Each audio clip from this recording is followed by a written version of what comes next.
Qalbda gullagan gul. Muallif Nasima Alimova. 6-qism. Bir haftadan so'ng. Komila.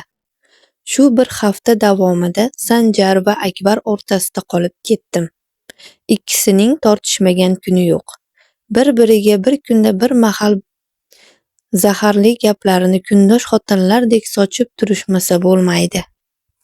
Hozir ham bir-biriga termulgancha oldilaridagi achchiq taomni yeyish bilan band. Tushlikni birga qilish uchun kichik kafelardan biriga kelgan edik. Odatda uncha achchiq narsa yeya olmayman, lekin bu safar negadir ko'nglim tusab tovuq oyoqchalaridan buyurtma qilgan edim. Buyurtmamiz kelishi bilan o'zim buyurgan achchiq tovuq oyoqchalaridan birini olib, yeyishim bilan og'zim yonishni boshladi. Akbarni ham shundan yegisi keldimi, oldimdagi tovuq oyoqchalaridan olib, u ham yeyishni boshladi. Unchalik achchiq emas. Nima? Bittada yo'q qayta suv ichib, Akbarni aytgan gaplarini eshitib hayron qolgancha so'radim. Hattoki kam ham, erkak kishi uchun. Oxirgi gaplarini qarshisidagi Sanjarga tegishtirib aytganini juda yaxshi tushundim. Ko'zlarim asta Sanjar tomon qaratdim. U ham yeyayotgan narsasini chetga surib, oldimdagi tovuq oyoqchalarini oldiga olganini guvohi bo'ldim. Ha, unchalik achchiq emas ekan. Sanjar Akbarga nisbatan bitta bo'lakni yeb yuborib, mamnun holda dedi. Men esa aynan shu narsani buyurtma qilganimga pushaymon yeyishni boshladim. Chunki bir-biriga qarama-qarshi o'tirgan ikki yigitga tortishish hamda bellashish uchun narsa topildi. Ammo bu bellashuvning sovrini nima ekanligi noma'lum. Chunki bu ikkisining bir-biridan nima istashini o'zlari ham yaxshi bilishmaydi. Balki bas qilarsiz, ikkinchi idishchadagi achchiq tovuq oyoqchalarini ham tugatay deb qolgan Akbar va Sanjarga gapirdim. Bu nima bo'libdi? Men hali to'ymadim, dedi Akbar Sanjarga past kelishni istamay. Qarab yuboring. Sanjar qo'lini biroz ko'tarib ofitsiantni chaqirdi. Xizmat. Ofitsiant qo'lida kichik daftarchasi va ruchkasi bilan oldimizga yurib kelib, nima kerakligini so'radi. Achchiqroq bo'lsin. Sanjar buyurtma berib bo'lib yanada achchiqroq qilib olib kelishini so'radi. Ofitsiant bir menga, bir qarama-qarshi o'tirgan yigitlarga hayron qaragancha asta tomoq qirib gapirdi. Kechirasiz, ammo biroz oldin tayyorlab keltirganim eng achchig'i edi. Bundan-da achchiq bo'lishi mumkin emas. Ofitsiant qiz nima deyishini ham bilmay, o'zi-ku allaqachon achchiqdan bo'kib bo'lgan ikki yigitga gapirdi. Yo'g'e? Akbarni ko'zlarini tagi qizargancha, qorni burab og'rishiga arang chidab gapirdi. Unda yana o'shandan olib keling. Sanjar ham Akbardan kam bo'lmagan ahvolda, lekin o'ziga ishongan holda yana buyurtma berdi. Sanjarni bu gaplarni eshitgan Akbar kipriklarini pirpiratgancha bir yutunib qo'yib, ofitsiant qizga olib kelishini so'radi. Aqldan ozibsizlar, balki bas qilarsizlar. Ahvolingizga qarang.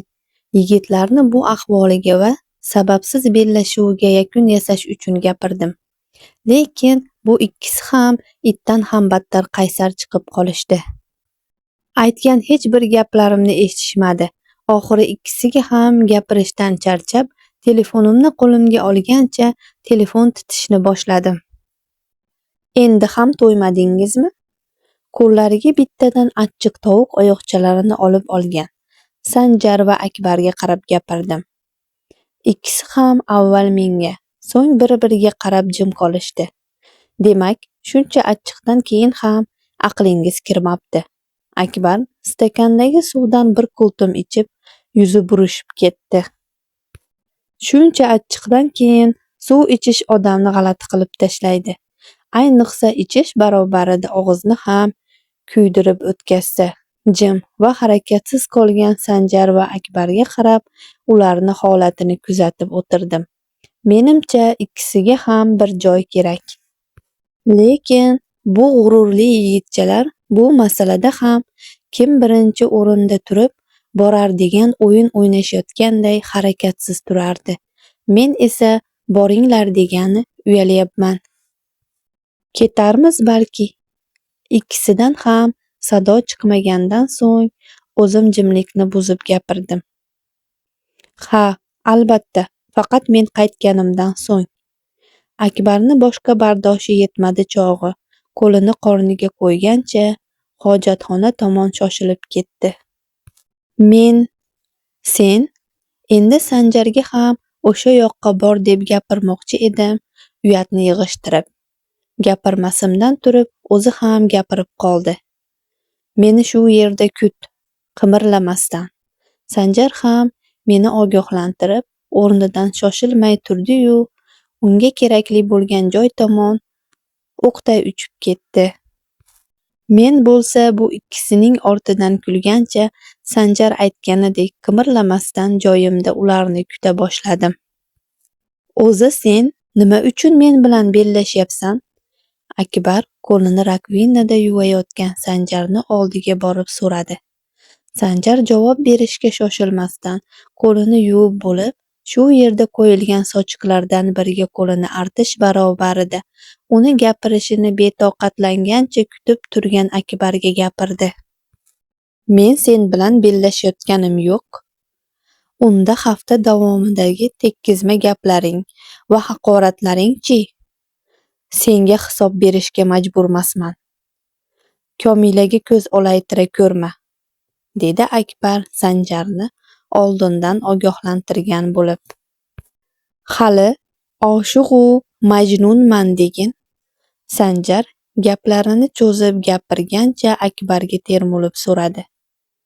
Shunday, tan olib qo'ya qoldi Akbar ham qat'iyatlik bilan.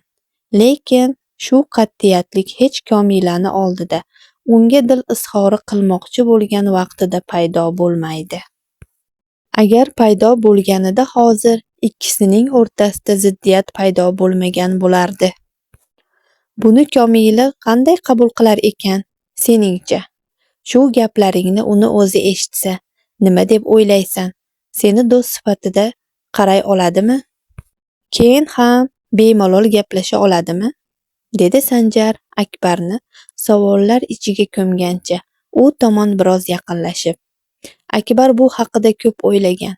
Agarda shu o'ylari va taxminlari bo'lmaganida, balkim u allaqachon Komila bilan ochiq-oydin gaplashgan bo'lardi.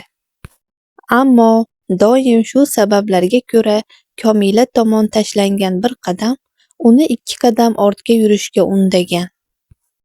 Ana, ko'rdingmi? Hattoki o'zing ham buni yaxshi bilmaysan.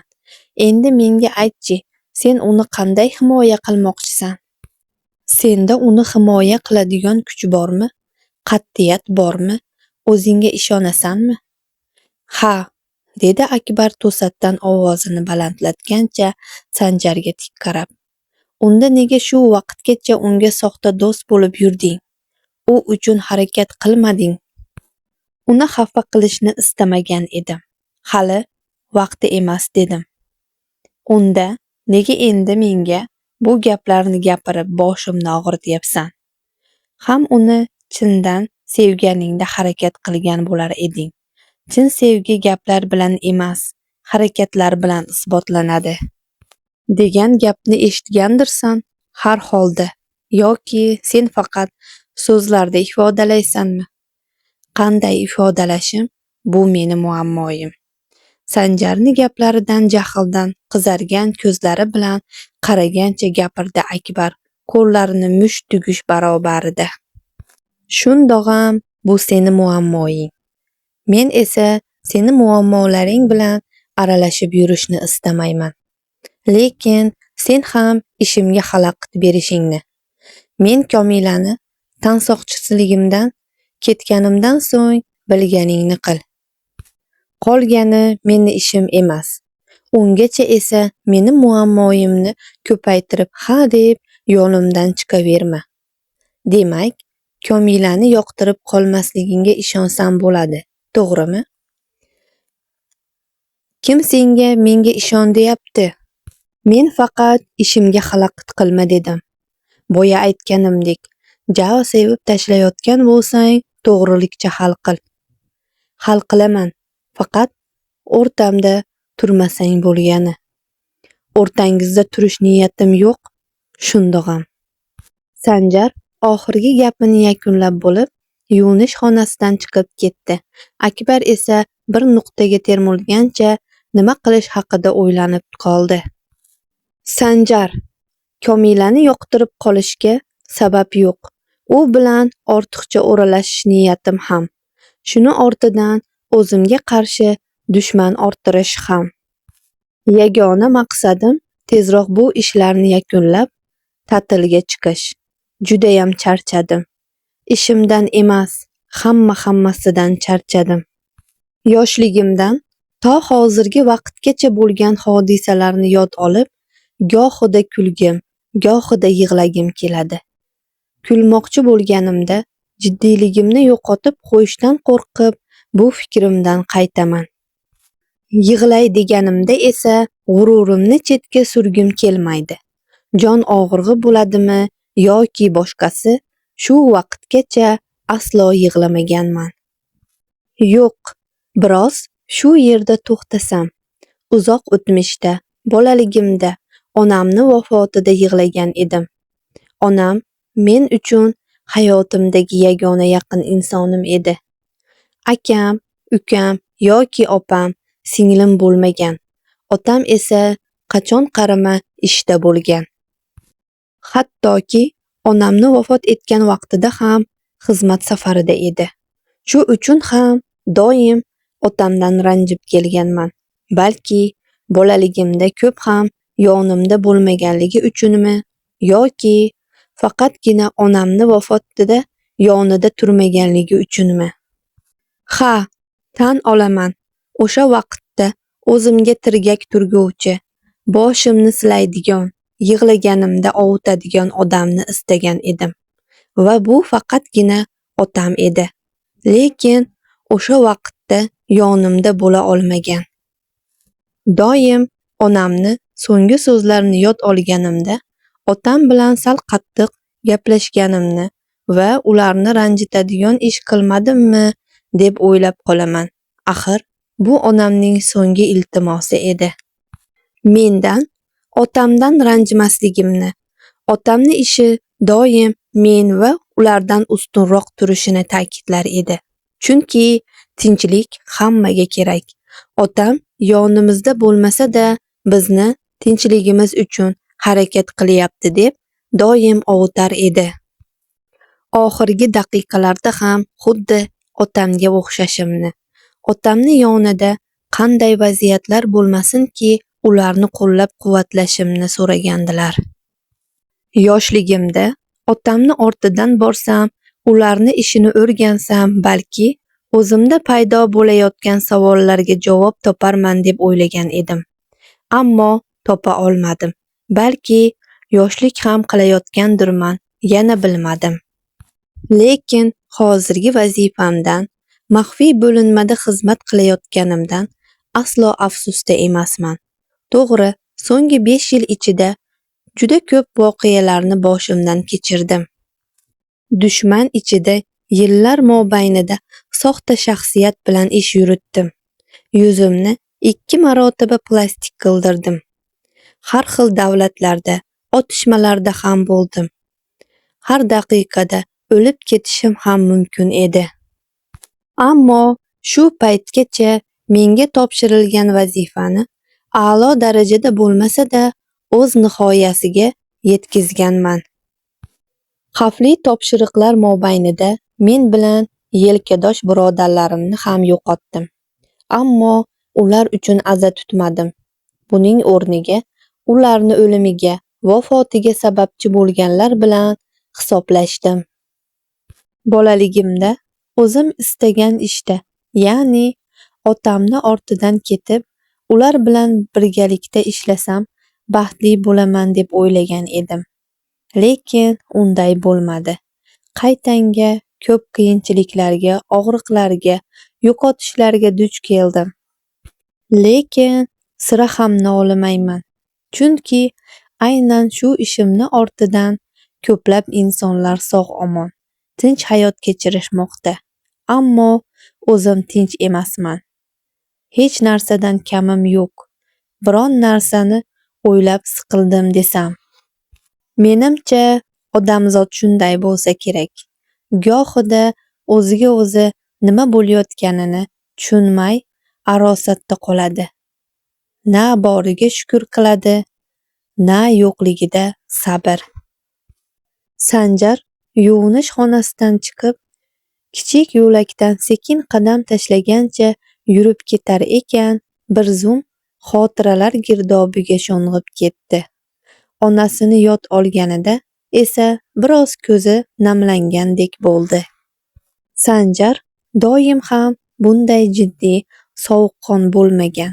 Bir necha yil avval bilan hozirgi holatida katta farq bor. O'zi jiddiy, qo'rs va tashqi tomondan e'tiborsiz inson bo'lib ko'rinsa-da, uni ichida hali ham 10-12 yoshli beg'ubor bola yashardi. Mehribon, qalbi keng, har bir kichkina narsalarga ham e'tibor beruvchi, xarakteri og'ir bo'lsa ham yaqinlari oldida kulib, samimiy gaplashuvchi. Uning jiddiyligi, sovuqqonligi va qo'rsligi bu uning niqobi. Bu niqob yechilgan kunda undan foydalanmoqchi bo'lganlar ko'p bo'ladi. Uning martabasidan kichikroq martabaga egalar esa u orqali ko'tarilishni, bu yo'lda uni yanchib o'tishni ham xohlovchilar talaygina. Agarda bu niqob bo'lmasa, hayot zarbalaridan, yaqinlarining xiyonatidan charchaysan. Bu niqobim borki, ular men bilan o'ylanishib muomala qiladi. Lekin aksi bo'lsa-chi? Niqob yechilsa nima bo'ladi? Kim qanday ekanini yaxshi bilib olasan. O'zingni ulug' yoki-da jinni qilib ko'rsatsang kifoya. Chunki ular aynan shunday vaziyatlardan foydalanib seni yanchishga urinishadi. Har dam o'zingni kimlarningdir oyoqlari ostida bosh ekkancha turganday his qilasan. Aynan shunday holatlardagina yoningda turgan inson haqiqatdan ham sen uchun qayg'uradi. Yaxshi kuningdan ham ko'proq og'ir kuningda yoningda turishni istaydi. Faqat adashma, chunki sen yiqilganingda yoki-da ahmoqdek ko'rsatayotganingda soxta, ko'r-ko'rona yoningda turib beruvchilar ham bo'ladi. Chunki ular senga o'zlaridan ham ko'proq ishonadi. Ular aytishadiki, u yiqildimi? Demak, umid bor. Chunki u sinmadi. Bir kun yiqilgan joyidan tursa, bizni sindirishi mumkin deya senga yordam qo'lini cho'zadi. Senga cho'zgan qo'llari ko'ngli sezayotgandek yaqinlashib kelayotgan xavfdan o'zini himoyalash uchun bo'ladi.